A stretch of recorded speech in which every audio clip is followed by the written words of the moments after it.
Good morning. Good morning. How is everybody doing today? Hello. How you doing, Tanisha? I'm doing well. How are you doing this I'm morning? doing good. I'm doing good. Hello, Renrock. Thank you for coming in. Hey, Young Rias. Thank you for coming in. Thank you for coming in, Kathy B. Let's see. And whoever else comes in later. Hello. Thank you for coming in. So we have a book. She has a book that's out. As you can see, the Nightbot is dropping her link. It's through Amazon. Sorry about that. Amazon. So if you guys want to grab that book, it is at a low cost. Okay, I'm getting mine. I'm just going to let y'all know I'm getting mine. And the name of the book is Power is My Pain. All right. So, My Power is My Pain. Sorry about that. So, let me go ahead and introduce Tanisha and Bankston. She's going to tell you guys a story about her when she was younger and what she has been through. So go ahead, sweetie. Hey, my name is Tanisha Bankston, and I just want to say thank you for this opportunity and allow me to come here and to share my story. You're welcome. Thank you. Yes, I'm from Mississippi. I'm a survivor of sexual assault, child abuse, incest, rape, then domestic violence, and teen pregnancy. Also, grief of losing a brother to an accidental drug overdose. Everything began when I could remember, starting out at the age of 5 years old. I Mm, remember, yes, being 5 years old when this man, he was a friend of the family. He was talking to some of my family members. And that morning, he was over there at my grandmother's house. And my grandmother had gone across the railroad tracks to her mother's house, which was my great grandmother, and he stayed there at the house and he didn't leave. And he was standing at the corner of the wall. And I was trying not to go to sleep, but I couldn't fight my sleep.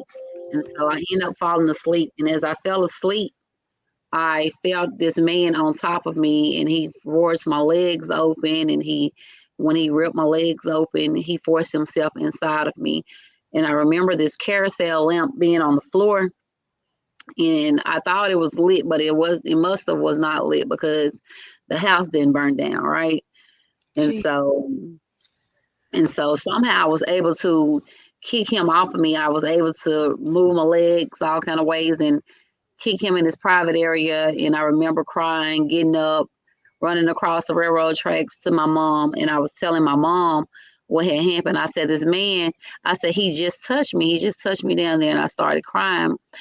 mm, And so yes, and so my mom, she called 911 and they sent the ambulance over.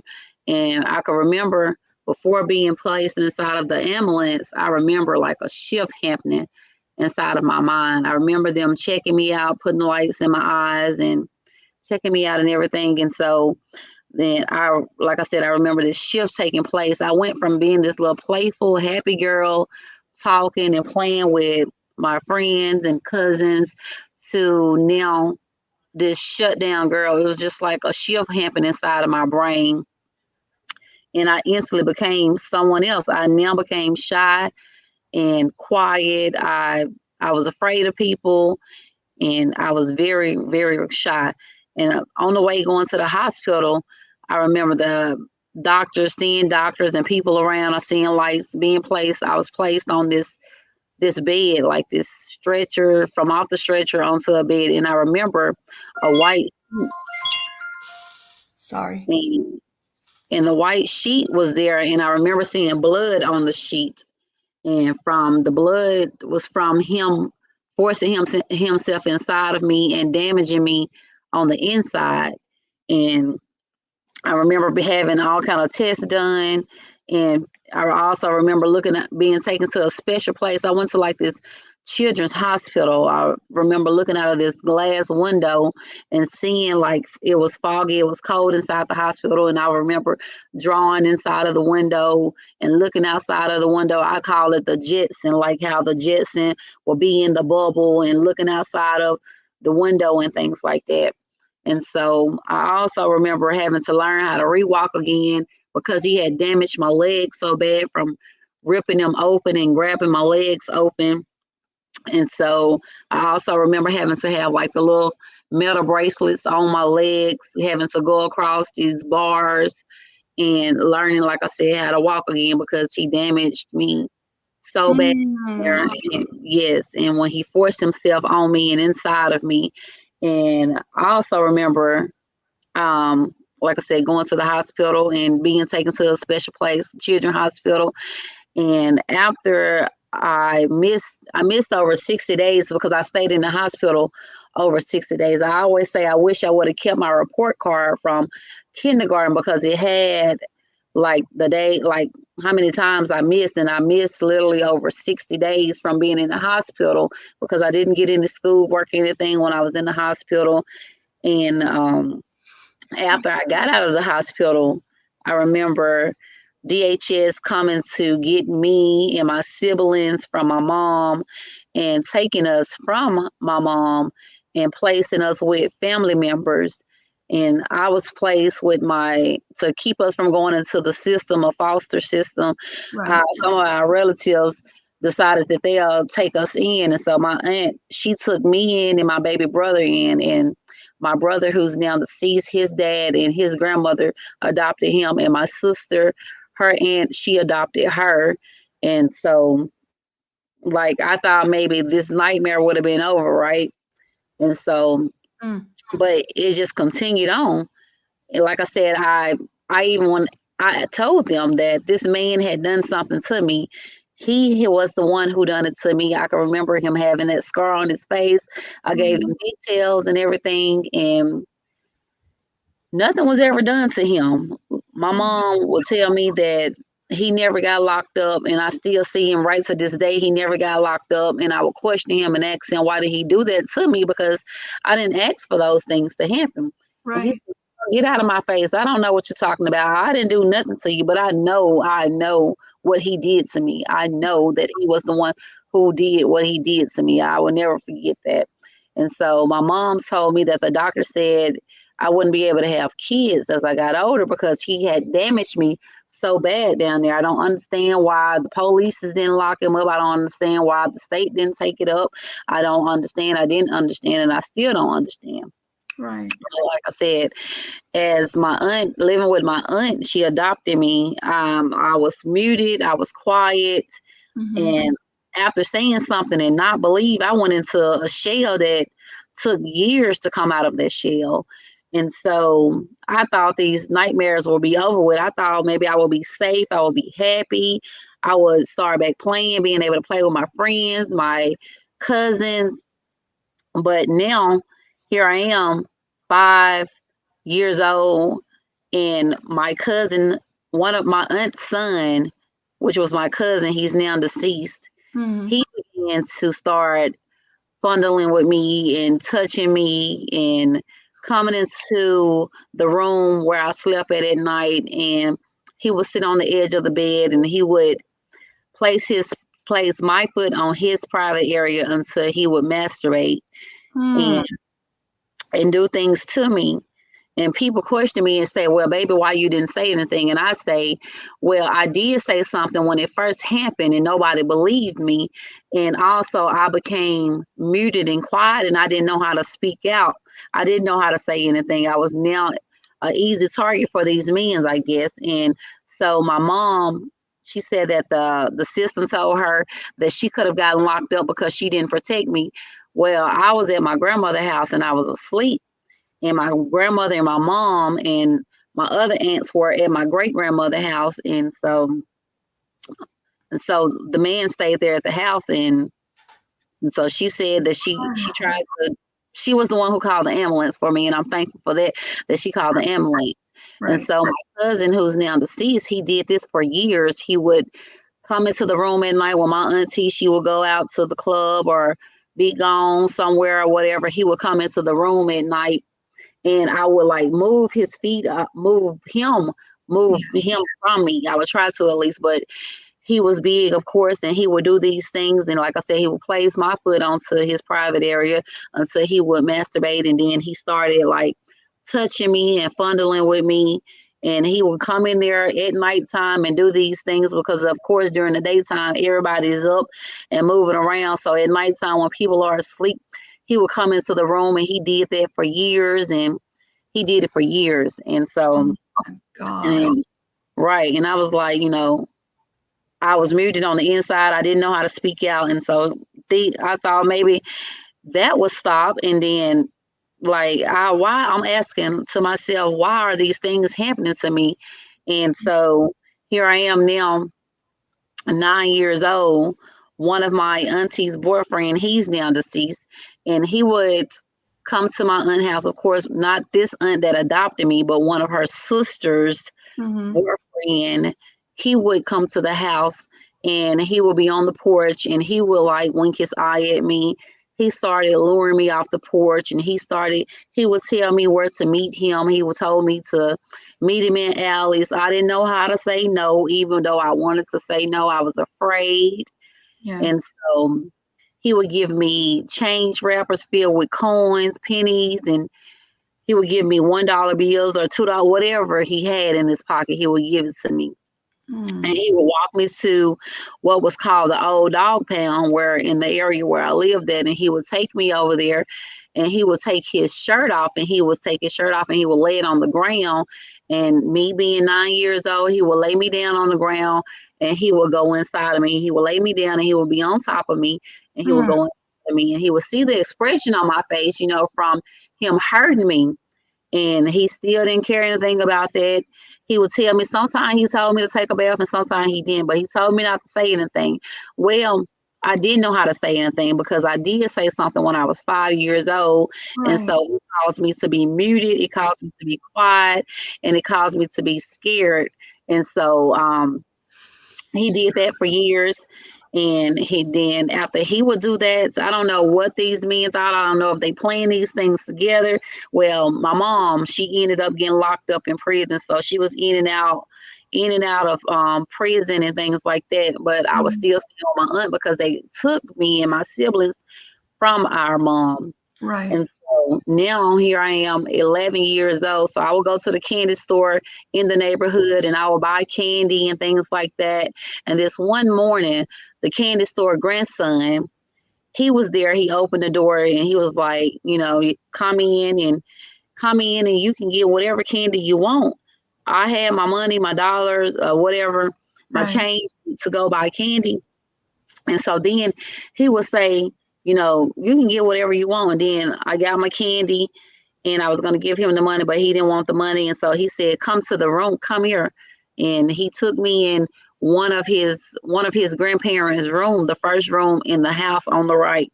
And so he had a blanket and everything laid down. So it's like he waited for this moment. He planned this, obviously, because he had this blanket down there and everything. And he started writing me letters. He would call me his black Barbie. He would call me, he said I was his Barbie and that I was his girlfriend.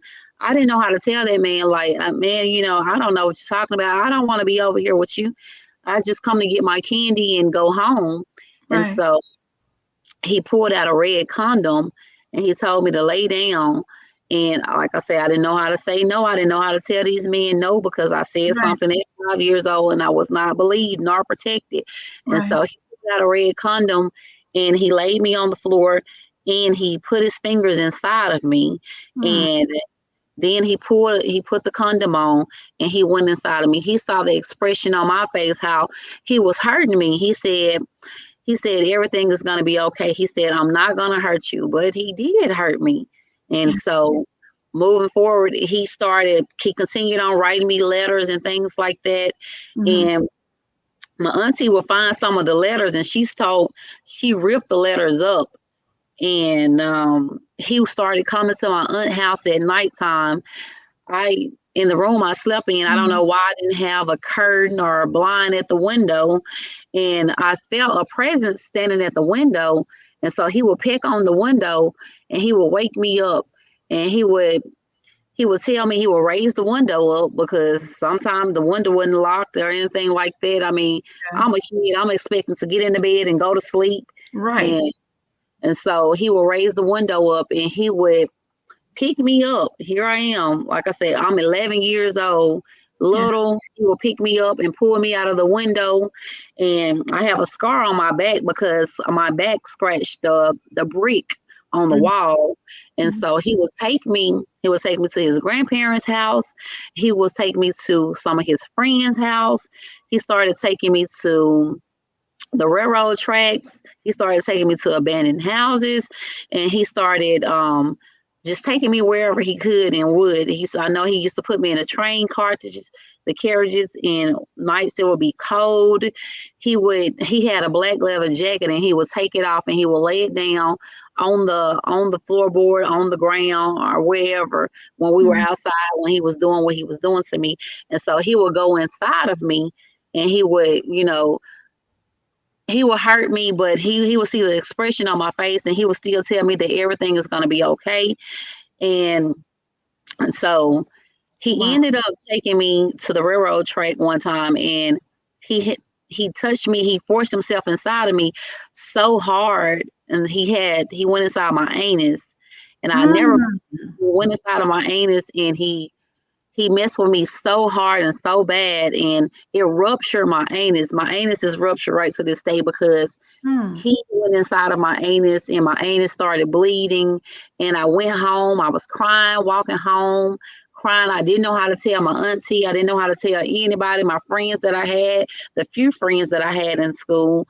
I didn't know how to say anything to anybody because I was too afraid. Because, like I said, when I said something at 5, I was shut down. I was not believed. And so I started having my cycle. I was 11 years old when my cycle came on. Okay. And he started having sex with me on my Mm. cycle. And he had sex. He took me to one of his aunt's house in the neighborhood because everything happened in my neighborhood. It was all in the neighborhood. And I remember him taking me to behind her house and going to her patio set. And Mhm. he would have sex with me on her patio set while I was on my cycle. And we worked together, me and the aunt. And I remember her saying something about, dang, there was blood on my patio set. And I wanted to say something, but I didn't know how to say something. Well, Right. you did these things to me, and he had sex with me on your patio set. So that's where the blood came from. And so he would tell me to go home, and he would tell me to wipe up and not to say anything. Like I said, I was afraid to say anything. Yeah. And so this one morning, he had me to miss school, and his friends, his guy friend and the lady, the friend, they took us to a motel. I forgot the name of the motel, but it's where I'm from. Mm. And that morning, the school notified my aunt and that I was not at school. Well, like there was like the phone call, the automated system. Well, Tanisha's not at school, and so they started doing that. And so she called the school and she said, "Well, I sent Tanisha to school, so I don't Mhm. know why she's not at school." And so, like I said, the guy and his friends, they took us to this motel, Mhm. and he got the motel in his friend's name because he said that if the police were to come looking for me and looking for him, they wouldn't find us. It would be in somebody else's name. Right. So, but it was nobody but God because I don't know how the police found us in their room because the hotel was in his friend's name. And Right. so he was just about to have sex with me. He took my clothes off. He had me to take my clothes off. He took his clothes off. He rubbed himself up against me. He was rubbing his body up against my body. I'm 11 years old and he's in his 30s. And so, Mm. yes, ma'am, he was in his 30s and I was 11 years old. And so then there was a knock at the door. But he didn't open the door. He told me to get under the bed, but he was like, "No, I'm not gonna put you under the bed because if it is the police, the first place they're gonna look is under the bed." And so he hid me in between the mattress and the box spring. Oh, And Jesus. yes, he put me inside the mattress and the box spring. I was so skinny. I was so little. I'm only 11 years old, so I was skinny, Right. real skinny and little. And so the police came in and they had questioning him. Have you seen Tanisha, do you know Tanisha? And he's like, no, I don't know what you're talking about. I don't know what you're talking about. So they got the police got the looking under the bed. It was 2 police officers. And so they was like, oh, okay, well, she's not here, so we're gonna leave. So it was this one police officer. They were getting ready to leave. One police officer, he had to make the bed back up and everything. And one police officer said, hold on, let me look. And so he lifted up the mattress. People really don't do that. So that's why I say it was nobody but God to work in that man and that police officer. So he lifted up the mattress. And when he lifted up the mattress, there I was. And he told me to come on out. And I was taken to the hospital. And the man who had me there in the motel was taken to the police station to be questioned. And as I remember him telling me, if we get caught, he said, don't tell them anything because I will go to jail for a long time. Yeah. And so I was afraid to say something. And so then when I was taken to the hospital, I remember them taking my clothes. I remember them swabbing me and doing a rape kit on me, having the test done, them swabbing me and everything. And the only DNA of his that was on me, it was a pubic string of hair from him that was on me. And they said that by him not going inside of me, that they couldn't charge him with anything. Because after I was taken from the hospital, they took me to the police station and questioned me and everything. And he never got locked up. I was like, oh my gosh, this man finna get locked up. That's what I'm saying to myself. Yeah. And so then I thought maybe that would stop him from messing with me, but that didn't stop him from messing with me. He continued to have sex with me and mess with me. And here I am now. Years continue to go on. This 35-year-old man, and I'm 11 years old. And here I am, 13 years old, and I'm laying in the bed that I slept in at my aunt's house. And my cousin husband come in. He was passing by the door, and he walked by the door, and he looked at me, and he looked in at me. He started smiling, and he was just kept staring at me. And I'm like, why is this man looking at me like this? And so later, he asked me, he said, no, he told me, he didn't ask me. He told me to meet him at Spain's at the drink machine, which it was that night, later on that night, because everything mainly happened. Some things happen during the day. A lot of things happen at night. And so he told me to act like I'm going to buy a drink, and he was going to pick me up. And so he picked me up at Spain's. I didn't know how to tell my auntie. I didn't know how to tell my cousin, his wife, which she's now, she's passed away. And so, he started taking me to his house on the hill, and he introduced me to pornography. He would have me watch pornography. He would put Vaseline grease on himself, on his private area, and he would put Vaseline grease on my private area. And so these people on the porn, he would have me watch all type of different things. And he would go inside of me, and he saw the expression on my face, just like the other man did, like how I was hurting and how I was in pain. And it felt like splinters were sticking me when he was going inside of me. And it's like he didn't care about any of those things. Yeah. So he would drop me off and have me walk back to my auntie house and tell me not to say anything. Like I said, I didn't have a voice to say anything. My voice was muted. My inner voice was muted. And so I was too afraid. And so he ended up getting me pregnant. I didn't know he got me pregnant. Other men were having sex with me. The neighborhood man was having sex with me. And like I said, and I ended up getting pregnant. My dad, we went on a church convention, a convention to Joliet, Illinois.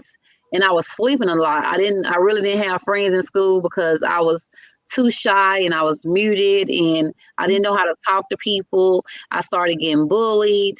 And here was that my dad, when we came back from this church convention, and my dad asked me, was I pregnant? Of course, I didn't know I was pregnant, right? But I just thought I was sleeping and being hungry. I didn't know that it was a baby inside of me. I'm 13 years old. I didn't know anything about any of those things. So my dad and my stepmom, they took me to the health department, and a pregnancy test was done, and it was confirmed that I was pregnant.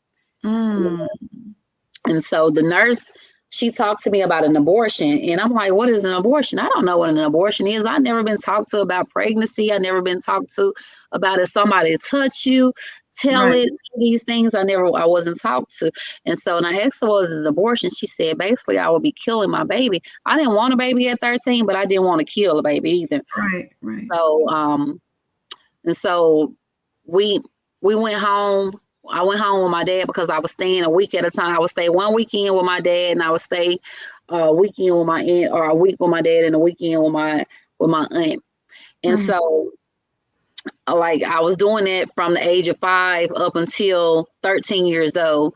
Right. And so I love my dad. I love him. My dad never has touched me, to clear it up. Amen to that. Jesus. Yes, he's never touched me. He's never done anything but love me. But I felt like my daddy gave up on me, because when I got pregnant at 13, I never lived with my dad ever again.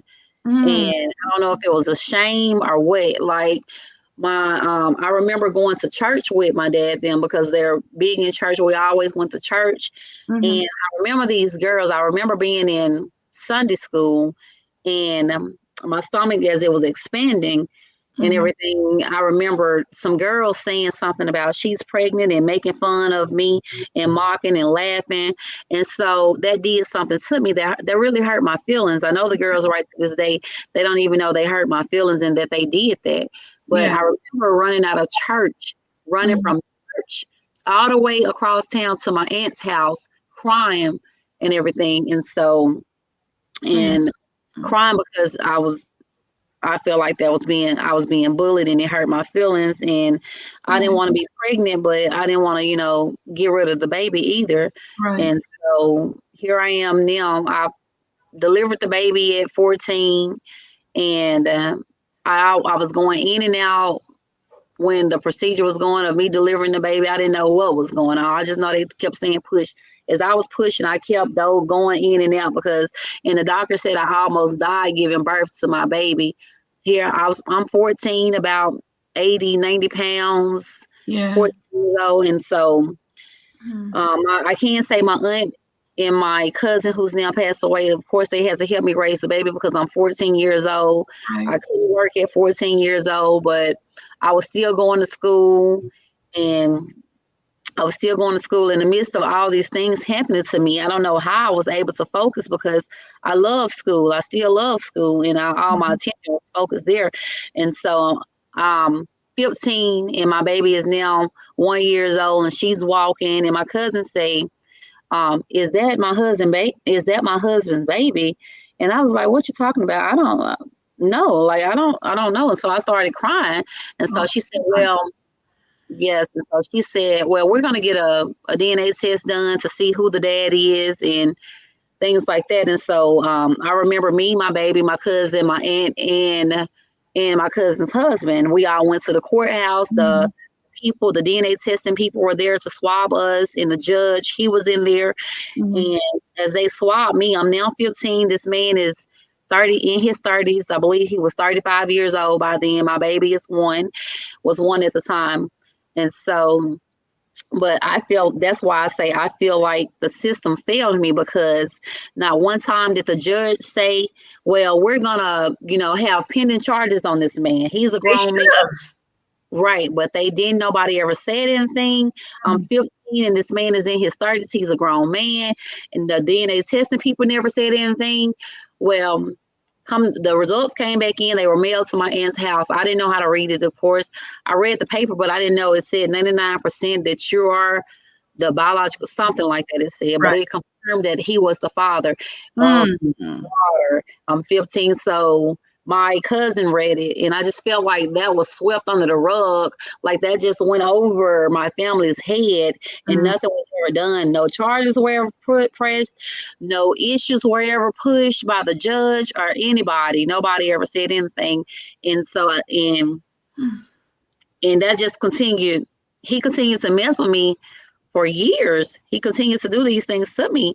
And so here it is, my baby getting older. He would come over to my aunt's house, and like I said, my cousin and her mom, which my aunt who raised me, they would have to take care of my baby and just from the age of 14 now, and I'm 15 when the testing is done. But still at the age of 14 years old, another neighborhood man started. He told me to come over there to his house. Me and my friend, it was nighttime. We were walking down the streets, and he called me over there, and he told me to come in the house. And I didn't want to go in the house, but again, I did not know how to say no. And he had sex with me. Here I am, 14, and he was 23 years old when he had sex with me. And so he told me I was his girlfriend, as well as the other guy when I was 11 years old. He was in his 30s. All these men who did what they did to me, they were in their 30s, and I was 5 and on up to the ages that I counted. And so I'm 14.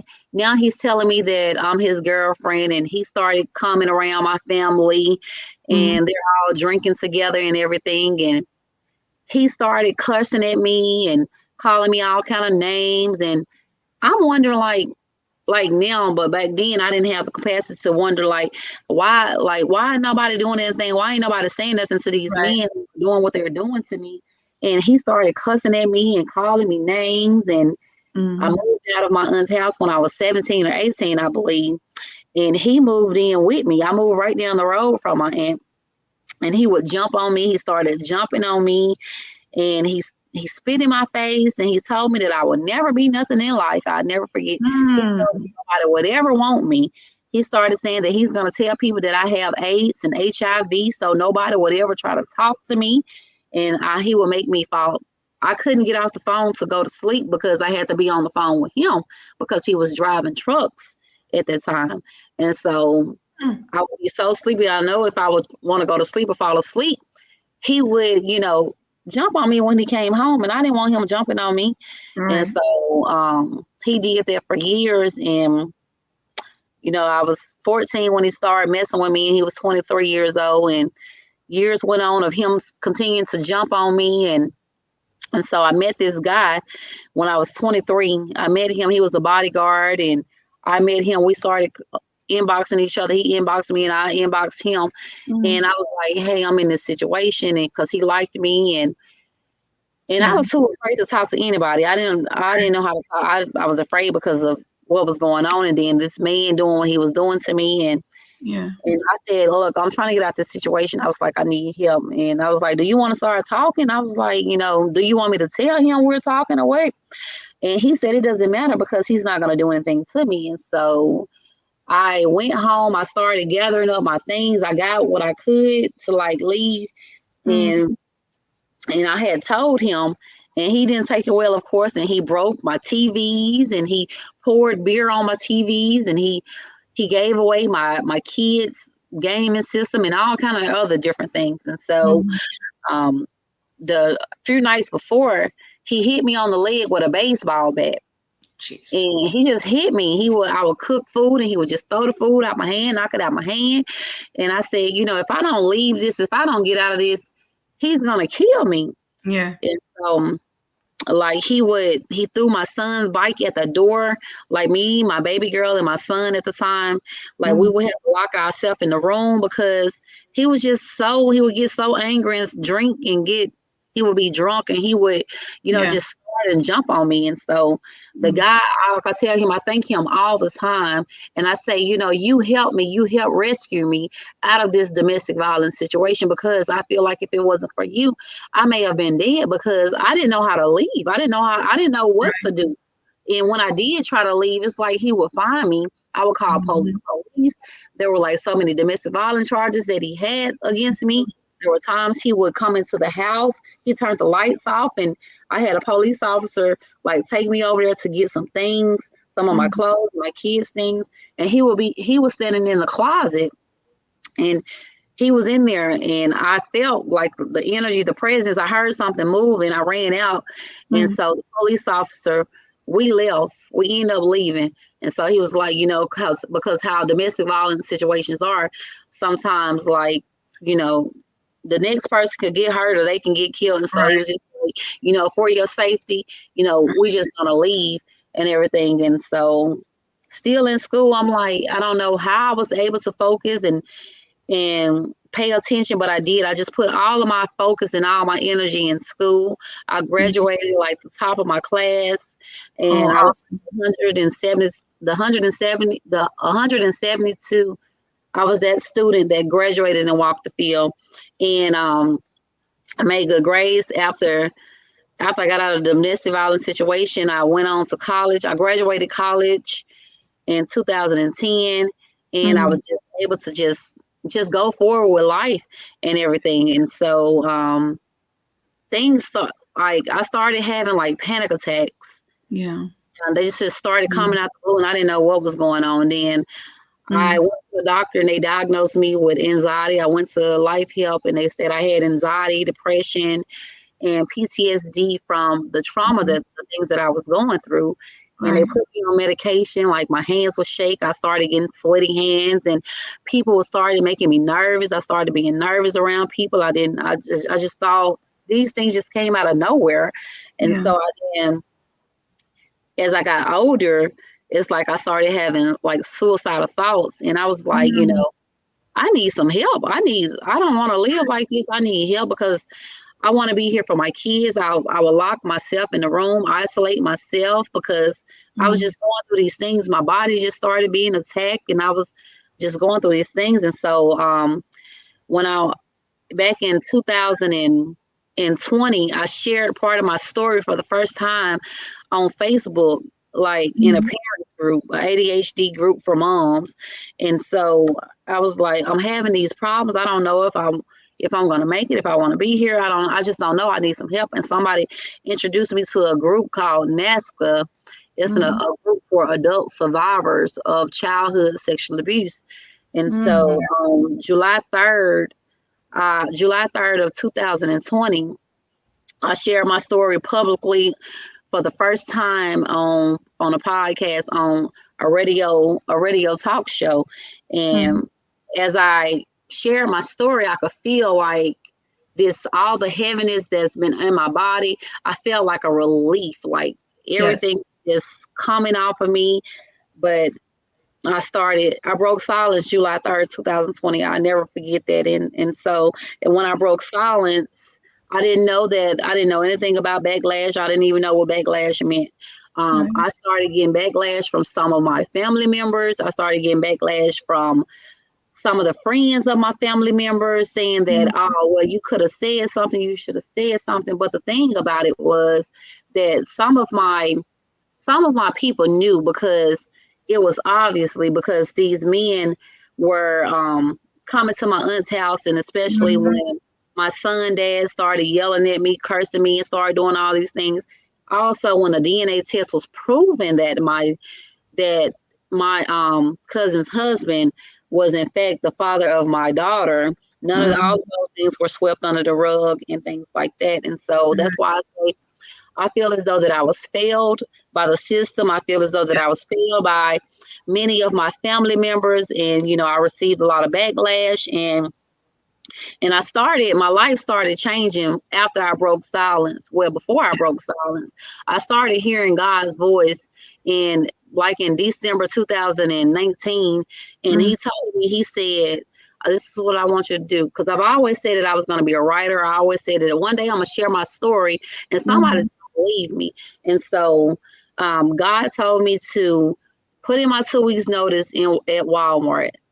mm, January 2020, I went. I didn't know how I was going to make it or what.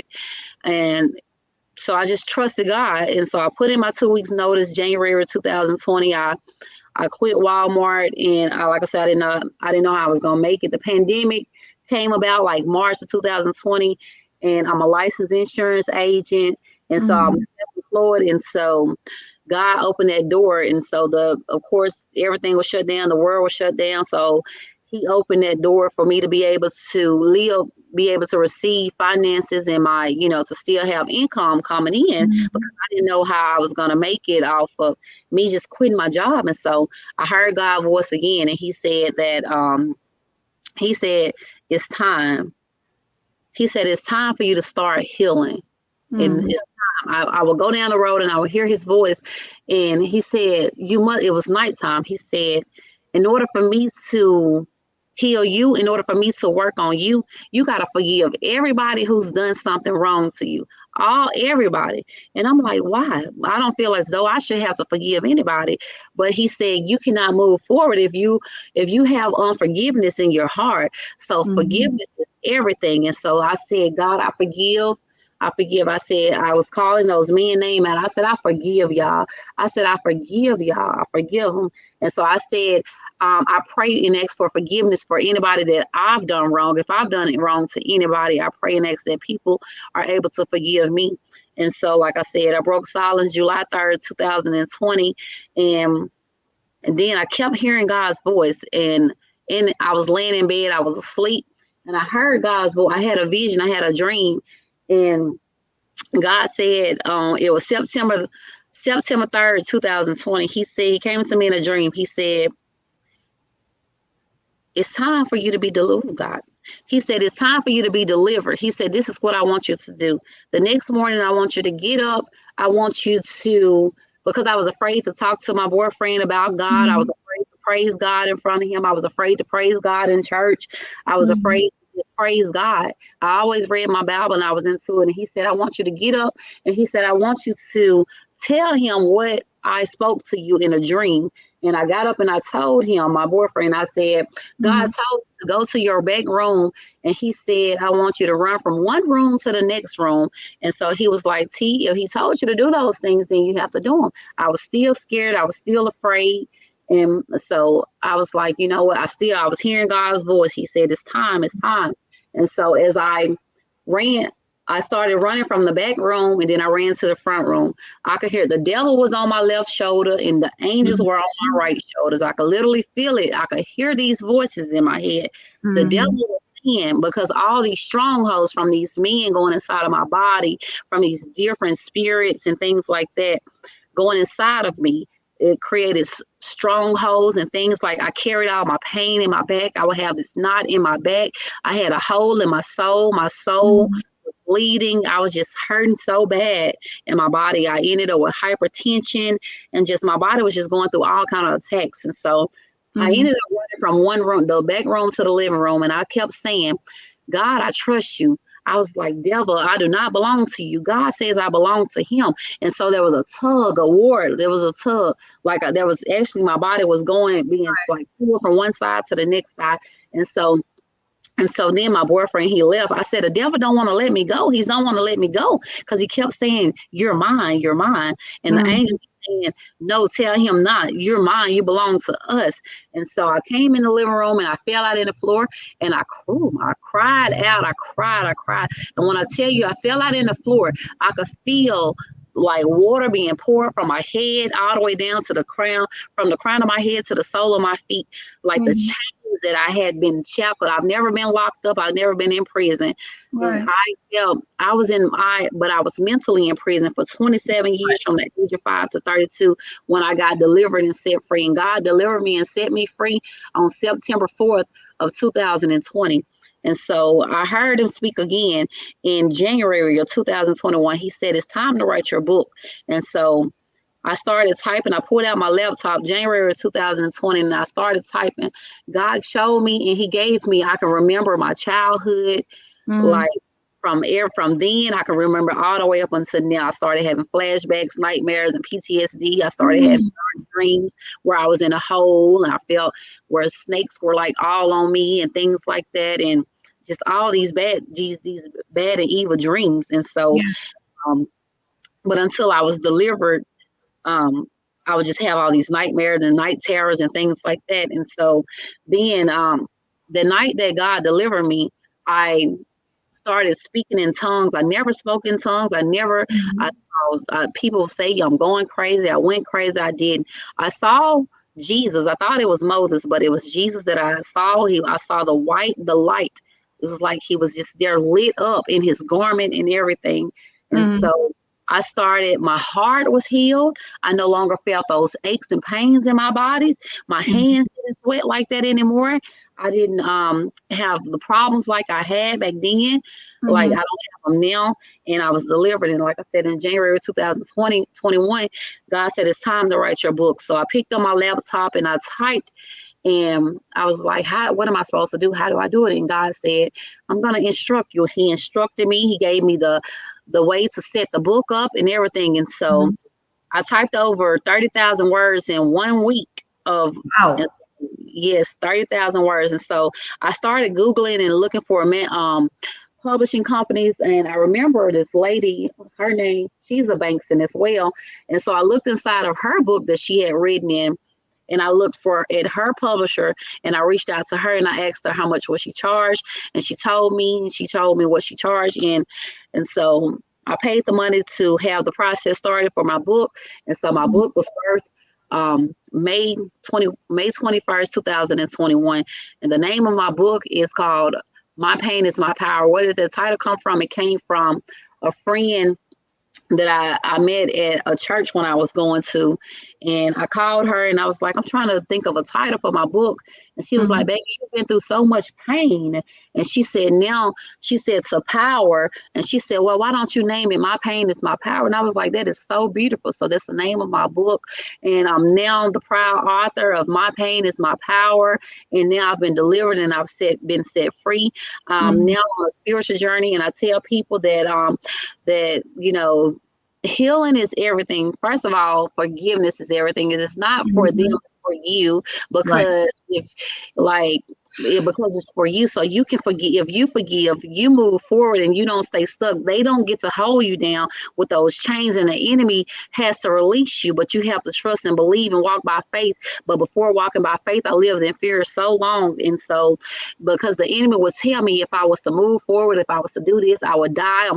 These are things that I believe. These are things that I heard from the enemy. Right. So until September 4th of 2020 of my deliverance, that was my breakthrough. September 4th, 2020, because before that I was not moving forward. I didn't know my purpose. I was doing all kind of things. I'm a licensed insurance agent, certified pharmacy technician, have my associate's degree and all kind of other different things, real estate certification. And but now I found my purpose, and my purpose is to help other people, especially those who have gone through the trauma and the experiences that I have gone through. So I'm passionate about women, and I'm passionate for children because, there's so many people who are still living in silence right to this day. And I pray that my message, that whoever's listening to my story, I pray that it too encourages them and give them hope, because I just feel as though that I went through all of that. I didn't go through all of that for a reason. I feel as though that it happened to help somebody else. No, God didn't mean for all those things to happen to me, but He allowed me to go through those things, because in my weakness and in my brokenness, that's where my strength lies today. And I'm able to move forward with life, to help other people. And so I went through so much pain, so much trauma, and now I'm walking in my purpose and in my calling. And, I'm traveling and I'm speaking and sharing my testimony, and I'm able to help other people. And people are saying, baby, you're helping me. And I thank you. Keep on sharing your story, because my voice was once voiceless. I was voiceless, and I didn't have that support. I didn't have people, even the teachers in school, nobody. I don't remember seeing a counselor or a therapist, even a social worker. I don't remember seeing. Only time I remember seeing a social work in DHS was when I was taken from my mom. That's the only time I remember. And so, yes, I just pray that, my story is helping other people, and I'm impacting lives. I want to empower and motivate and inspire other people. I'm launching my nonprofit organization. It's called I Believe You. And God gave me that vision because I was not believed. So I believe you. I believe whoever else who's going through it and things like that. And if somebody's going through it, I'm here, and I would love to connect, and I would love to talk, because you have to find somebody you can trust to talk to, because it's not easy letting that stuff out. It's not easy because you're going to get all those attacks. Your body's going to go through all these different things until I'm no longer on my blood pressure medicine anymore. I'm healed, I'm delivered, and I've been set free. My soul is right, and I'm just moving forward. And I just say thank you for this opportunity. And I just pray that my story is helping other people. Of course. Thank you for coming up here. I wanted to tell you something. I feel like when you were saying like you went to school and you didn't know how you were able to do what you were doing. Let me tell you why. I feel like it's because that was your safe place. Yes, I That was your only safe place, because everywhere you went, every turn you made, there was somebody doing something to you. And that school was the only place that you didn't have anything going on like that. That was your safe place. Yes, I never looked at it like that. Thank you. Yes, That was your safe place. yes. I am so sorry you've been through all that. I'm just glad you're a survivor. Thank She's you. she's not a victim, y'all. She is a survivor. She didn't Yes, let them mess her future up. Yes, it's still on her mind, but her future is bright. yes, yes. Yeah. You're amazing. Thank you. Thank you Amazing. so much. I'm just so sorry that you had to go through all that. So the question I had was, okay, so you said that your back end, I used to say the word, but it was ruptured. Did they Yes. not find out the reason behind that rupture? Did they not do anything about that? Like, that doesn't make any sense to me that they didn't do anything. No, that's why I say I feel as though I was failed. They never did anything. Mm, Nothing was done. It's just like everything was swept under the rug. Everything was just like I was overlooked by yeah, the system and like some of my family members. No. yeah. And then another reason I feel like you didn't tell is because every time you did tell, nobody believed what you said. And Nobody believed me. that's horrible. That's Yes. horrible. And Like, I you would still think get your called a mom would lot. have, your mom would be down for you no matter what it takes. If I had a child and that was going on and my child came and spoke to me about it, I'm going to jail. I'm Yes, going to jail. I'm taking whoever it is down and I'm going to jail. You're not going to do this to my daughter and then worry about me going to jail. No, I'm not. I'm going to jail. right. Most definitely. Most definitely. And I'm so going to many prison, people, whatever it is I got to go through, but I'm not going to let you go through it no more. right. And that's what she said. They told her that she almost went to prison because they said she didn't protect me or Mm-mm. anything. But, she was the one, like I said, she was the one who called 911 and made sure I got to the hospital and everything. And right after that, they took me from her. They took me in place. I was Right. placed in the hands of more abusers. I was not protected with Right. my aunt. And people say that I'm wrong for saying these things, but this is my story. When I look back over my life and things like that, I couldn't do this when I was 5, 6, 7, 8, 9, 10, 11, 12, all the way up. I'm now Right. 35 years old. The man who got me pregnant at 13, I'm 35 years old, and he was 35 when he got me pregnant at the age of 13 years old. I never asked any of these men to touch me. I never asked for any of these things. I never was going to them saying this, and people say, baby, like you were a child at the end of the day. A Mm-hmm. child cannot seduce a man. A man is grown, and they should, if a child do come up to them, you tell that child to go sit down somewhere. You get in touch with that child's parent. But like, no, none of those things. They just did what they did, and like, I'm just glad that even though the doctor said I couldn't have kids, God blessed me with 3 beautiful children right to Amen. this day. And Amen. so, Amen. yes, Um, yes, so when you're in the hotel room and the police, they come in and they search and then they're like, oh yeah, she's not here. But then that one cop that goes, oh, okay, let me go check something. They checked and they saw that you were under that mattress, right? They didn't see anything wrong with you being undressed in there. Like, why would they just say, oh, because he didn't penetrate or he didn't leave any traces of himself, just the hair, and they didn't do anything about it? That yeah, part pissed me off. I couldn't say anything because you were still talking, but that part pissed me off. I mean, all of this pissed me off, but that part right there, they should have been there for you. They yes, should have said, I don't care how little that we found, but you're going in, sir. You're going in. We're not even going to worry about it. We're going to listen to what she has to say because that is enough proof right there. That was actually enough proof. yes, yes, ma'am. You're a 9-year-old under a mattress, naked, right? And they found that to be, oh, that's not enough, enough evidence to take him down. Are you kidding me? That's ridiculous. There's no way that's not enough evidence. I mean, people go down for less charges than that. I Yes, just, oh my God, that's horrible. it And then is. the one that, oh my God, the one that, hey, you had a baby with, the one that you did not have a baby with, that forced it on you. What did they do about that? Because that's you were 13 years old, and he was what? How old again? 31, 35, 35, 35 years 35 old. years old, and they didn't do anything about that either. They didn't do anything about that. When the test came back and it proving that he was the dad, my cousin, my aunt, they didn't say anything. They Let it go. just gave me back the papers, and that was it. I wish I still had the papers today, but people say, baby, like, there's proof. You have a child, so there is proof. Like, there's a whole child in this situation. So, and you were underage. If they go back and look at the ages, the difference, and things like that, he could still go down. And everybody who did what they did to you, Tanisha, should be locked up and charged because, you lost your childhood. You lost so Yes. much. Yes. You definitely lost your childhood. Definitely.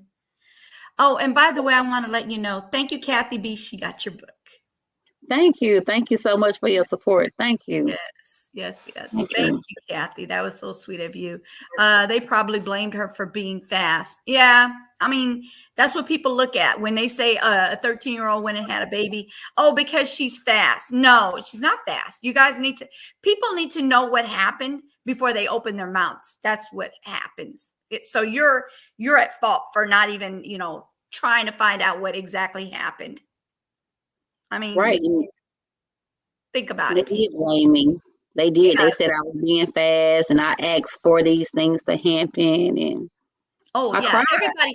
everybody wants to go through what you went through. No, we don't. Come the heck on. Nobody wants to go through anything like that. Oh Lord have mercy, It was, girl. And the thing is like God said, Jesus said, you forgive them for yourself, but you don't have to forget. You right. can forgive them all day, every day, but you don't have to forget. And then that helps you also gives you that ability to keep going through your future because it makes you stronger. It makes you more aware of what's going on out there in the world. It keeps your children safe as well now. So now you have to protect your kids from this type of thing. And you're doing an amazing job. You're Thank doing an you. amazing job. You're doing great. Girl, I don't know you, but I love you. I love you too. Thank Oh you. my Thank you. God, you're doing so great. I'm so happy that you're getting, you've gotten to got yourself to this point where you have a book out. How is your book sales doing? It's going good. I just went viral on a platform called Unfiltered Stories, Mhm. and over 3 point some million people viewed my story, and many people from hearing my story purchased a copy of my book. So they've Aw- been selling and they've been doing pretty good, Awesome. and they've been saying that the book has been helping them out a lot. Like, you know, Awesome. And see, that's the other thing we're here for. Um, we're here to help those that are not, able to help themselves. Maybe you guys can listen to what she went through and how she went through it and how she's overcome it. You guys can do the same. So if anybody that's watching this, going through this or knows someone that's going through this is something that you might want to listen to. You might want to grab that book and see what's going on and how you can help those who need that help. Because I'm getting the book. I'm telling you that right now. thank you, thank You're you. welcome. Yes, I know they said that the self book has been helping them out, and they've been reading it, and some don't have the courage to speak out, but the book has been definitely helping them. And we just never know because the outer layer we could look like anything or be anybody, but the inside we are bleeding on the inside and wounded and hurting. And I just, thank God for allowing me to break silence because some people don't break silence. Some people carry this to their grave or, so much happens. And I'm just grateful and I'm thankful that I was able to break silence. It took me becoming suicidal to Yeah. say, well, yes, I need some help. Like I have children and I want to live for my kids and even myself. And so, I seeked out for help and got the help I needed. Right. Counseling, therapy, it's all important. And journaling is all, it also helped me out a lot. Yeah. journaling and writing things down. Yeah. And I say justice is third for me. So are you still with the bodyguard? No, we never like we would conversate and he would come over there and he noticed things like he said, Tanisha, you were just so damaged. Like you really need to get yourself right. And Mm. so he said that I'll always be here for you, but us being in a relationship is not gonna work. And because I was just so messed up and my mind was so messed up, and as I look back on life and where I am today, like I was in some Yeah. dark places. Yeah. Everything I was so toxic, and because Yeah. of the toxicity that I had been dealing with and everything. Right. And I don't think he used the right word for that. You're not damaged. What it was is you brought your luggage with you. And some people have to understand that that luggage that you had was packed and you had it. It's something you carried with you. He had to understand that. And I wish he would have understand that. Maybe he would have been part of your life till this day. And I'm glad that he wasn't one of the ones that put their hands on you. And I am so happy that your dad wasn't one that didn't put their hands on you. But they all needed to be there for you. The ones that did not put their hands on you, they should have had you wrapped around their arms and told you that things were going to be okay instead of just letting things kind of wither like that. You know what I mean? Right. Oh man, I'm sorry that yeah. But are you still close? You said your dad passed now or he's still around? No, he's still alive. Like we don't have for so long I wanted a father-daughter relationship, a bond with us. It's just Mhm. like it's never been there. But we talk on the phone from time to times. But us doing things and getting together is just it's just like it's not there. We all got together for his 70th birthday, and that's pretty much it. And it's just like it's not there. I want a relationship with my mom. It's just Yeah. like it's just not there with her either. So I just didn't have that connection with a mom or dad to Mhm. have that love that I needed. So that's why I try to, love my kids the best way and be there for them and support them and everything. And because I remember being still a teen and putting my baby on the Head Start bus and me having to get on Mhm. the bus to go to the middle school and even doing so in high school and everything. But I still graduated high school. I graduated college and I just hadn't Amazing. looked back since my deliverance. Amazing. Um, I don't know if you want to talk about this, but do your kids know about what you've been through? They do. Me and my son, we have a great relationship. And me and my oldest daughter, we do not have a mother-daughter relationship. The bond is broken. It was broken when she was 9 years old. Why? I don't know. But it's just like we don't have a mother-daughter bond relationship. It's just like her and her Mm. dad have a bond in a relationship. I don't understand. But it's like me, I'm the one who's getting attacked and we Right. tried therapy, counseling, and none of that worked. And I'm like, baby, I went through so Right. much, so much. And I don't regret her or anything. I love her just as well as Right. I love my baby and my son. And, it's just like, it's just broken with us. And I'm praying and I want a relationship with us. It's just like, it's not there. And she's 21 now. Mm. So she's kind of close to her dad. So she's got a bond with her dad, you said?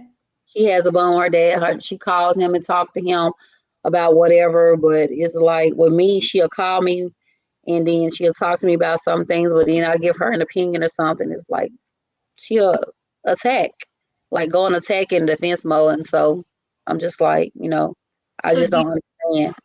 yeah. So do you think he might have, you know, told us some negative things about you that's maybe he's saying that you're not telling the truth about any of that stuff that's being said?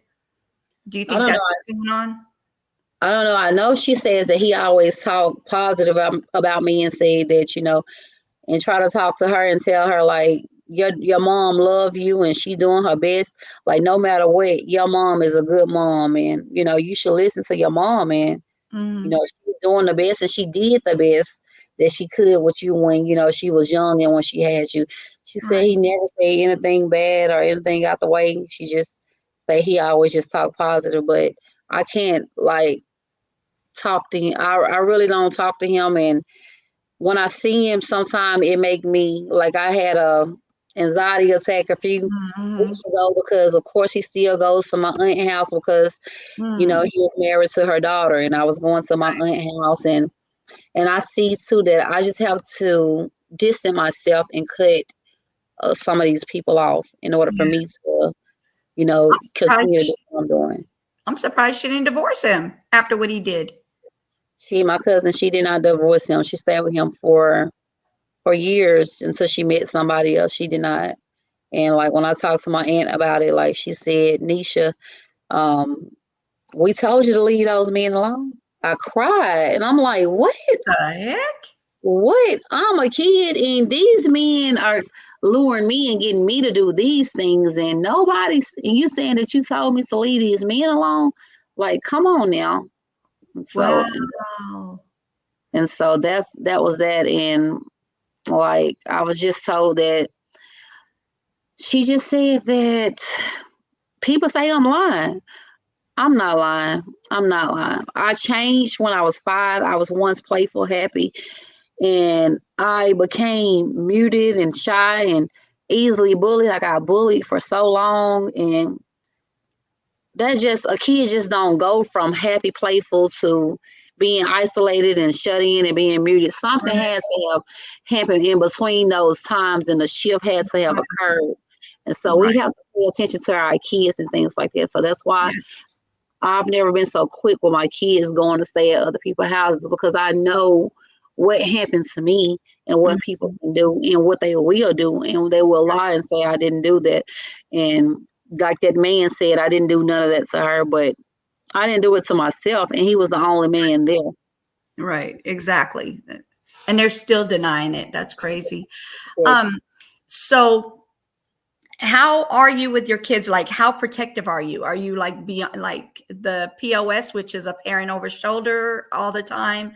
Do you allow them to be go to place, to their friends' houses, or are you really like um you are fearful of them anything happening to them? How are you with that?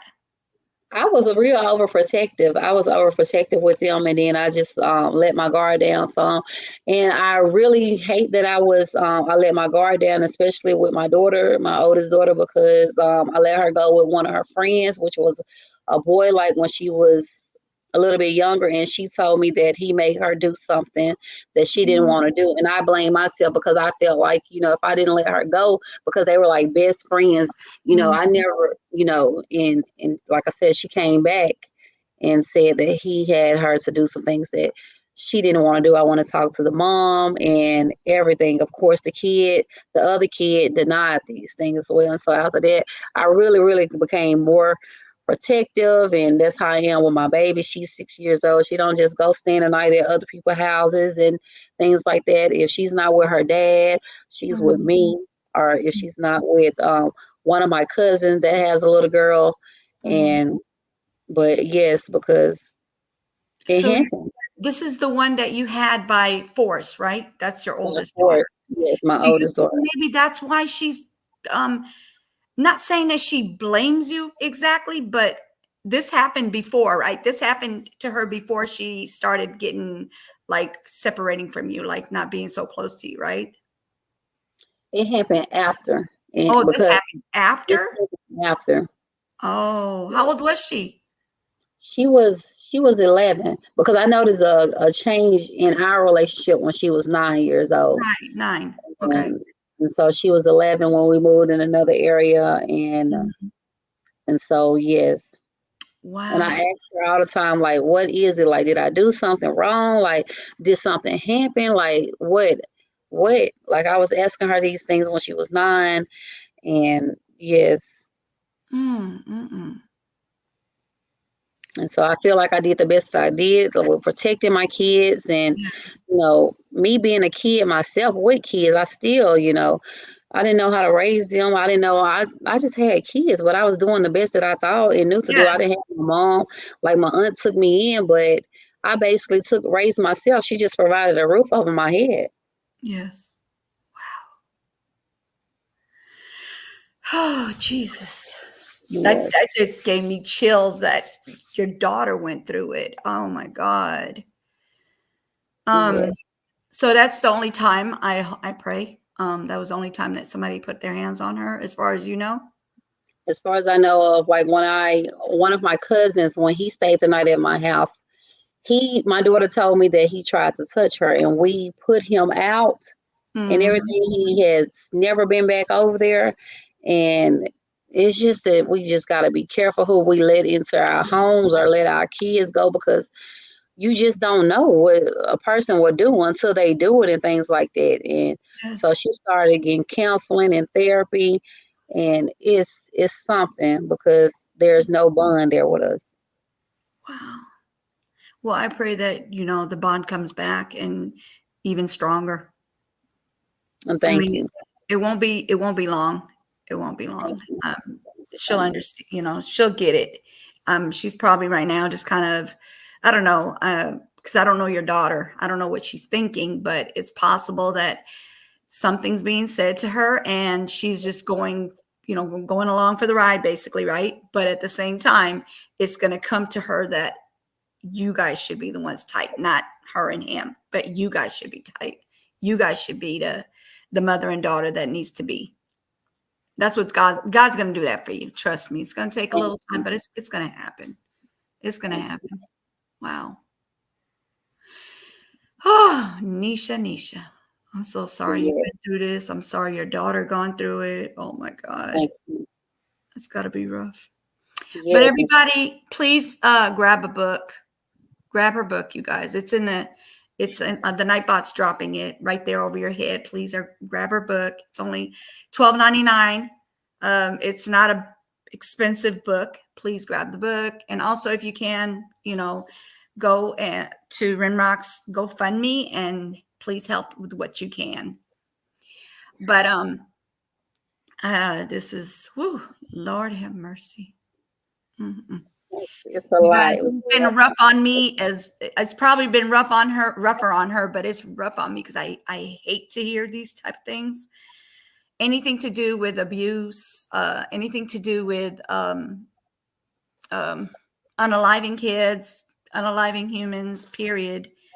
I just it takes me down a little bit. So I'm gonna I have to let myself off of here, you guys. I'm sorry. It's hard to hear these things for me.